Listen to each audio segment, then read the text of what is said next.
حضرت حسن بصری رحمۃ اللہ تعالی علیہ اپنی توبہ کا واقعہ بیان فرماتے ہیں۔ وہ فرماتے ہیں کہ میں امیر کبیر شخص تھا، بہت امیر تھا، اور بصرہ کی گلیوں میں غریبوں کی خدمت کیا کرتا تھا۔ اچانک میں نے ایک حسین عورت کو دیکھ لیا اور میں اسے دیکھتا ہی رہ گیا۔ اس عورت نے مجھے کہا اما تشتہی، تجھے شرم نہیں آتی؟ میں نے کہا ممن، کس سے شرماؤں؟ اس نے کہا وہ جو آنکھوں کی خیانت کو دیکھتا ہے اور دلوں کے پوشیدہ رازوں کو جانتا ہے، تجھے شرم نہیں آتی؟ تجھے حیا نہیں آتی؟ کہا اس کا جملہ تو بہت بڑا تھا۔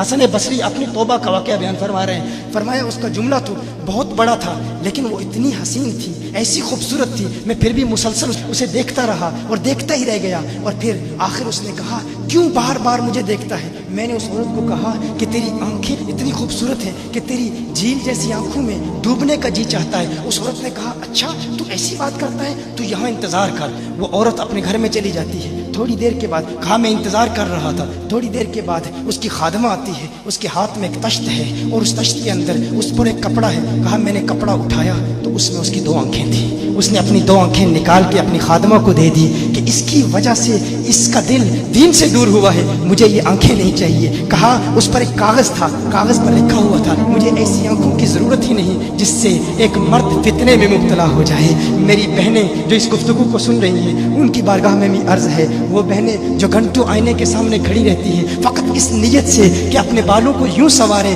کہ مردوں کو فتنوں میں مبتلا کریں، یا کسی دکان میں جا کر کپڑے خریدتے وقت ان کے ذہن میں فقط یہی خیال ہوتا ہے ایسے کپڑوں کا انتخاب کریں گی کہ جن سے مردوں کو فتنے میں مبتلا کریں گے۔ یہ بھی امت کی بیٹی ہے جس کی ایک ادا سے ایک شخص ولی کامل بن گیا، حسن بصری بن گیا۔ حسن بصری فرماتے ہیں جب اس کی آنکھیں دیکھی میں تحکم کھو بیٹھا، میں زار و قطار رو رہا تھا۔ روتے ہوئے میں گھر چلا گیا، پوری رات میں روتا رہا، پوری رات توبہ کرتا رہا، استغفار کرتا رہا۔ حسن بصری فرماتے ہیں فجر کی اذان سنی، اچانک خیال آیا اس عورت کا شکریہ تو ادا کروں کہ جس نے اپنی آنکھیں میرے لیے، میرے دین کے لیے، میرے ایمان کے لیے اور توبہ پر استقامت کی خاطر قربان کر دی۔ کہا میں اس کے گھر گیا، جو ہی اس کے گھر پہنچا تو ادھر اس کا جنازہ نکل رہا تھا، اس کی موت واقع ہو چکی تھی۔ کہا میں رات گھر آیا، میں رات سو گیا، میری آنکھ بند ہوئی، میں نے اس عورت کو خواب میں دیکھا۔ میں نے کہا کوئی نصیحت کر۔ اس عورت نے کہا کہ جب تنہائی میں ہو اللہ کا ذکر کرتے رہو، اور جب صبح کرو تو استغفار کرو، شام کے وقت استغفار پڑھو۔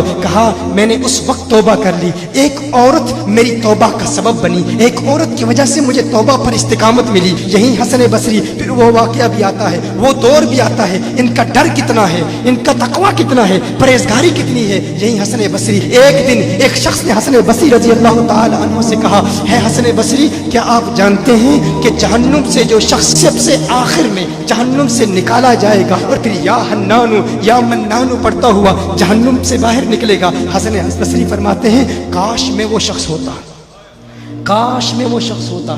کہا گیا کہ جو جہنم سے سب سے آخر میں نکلے گا، 1000 سال جہنم میں رہے گا، یا حنانو یا منانو بڑھتا ہوا جہنم سے باہر نکلے گا۔ کہا کاش میں شخص ہوتا۔ انہوں نے کہا حضرت آپ کیا فرما رہے ہیں کہ آپ جہنم میں جانا چاہتے ہیں؟ آپ تو بزرگ ہیں، اللہ کے ولی ہیں۔ کہا تم میری بات نہیں سمجھے، وہ جو جہنم سے نکالا جائے گا کم از کم نکلنے کی ضمانت تو ہے، اس سے یہ تو پتا چل رہا ہے کہ ایمان پر موت واقع ہوگی۔ مجھے اپنے ایمان کی ضمانت نہیں ہے، میں نے اس لیے کہا کہ اگر مجھے یہ ضمانت بھی مل جائے کہ میں وہ ہوں تو وہ بھی مجھے قبول ہے، کم از کم ایمان تو سلامت لے کے جاؤں۔ میں کہتا ہوں اللہ فرماتا ہے خوف نہیں ہے، ڈر نہیں ہے، پھر فرماتا ہے یہ ڈرتے بھی ہیں، یہ ڈرتے بھی ہیں، لیکن ان کے ڈر اور ہمارے ڈر میں فرق کیا ہے؟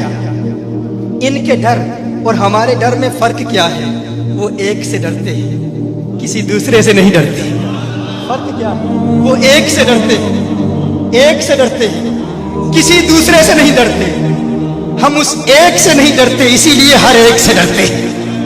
یہ فرق ہے، ہم اس ایک سے نہیں ڈرتے، اسی لیے ہر ایک سے ڈرتے ہیں۔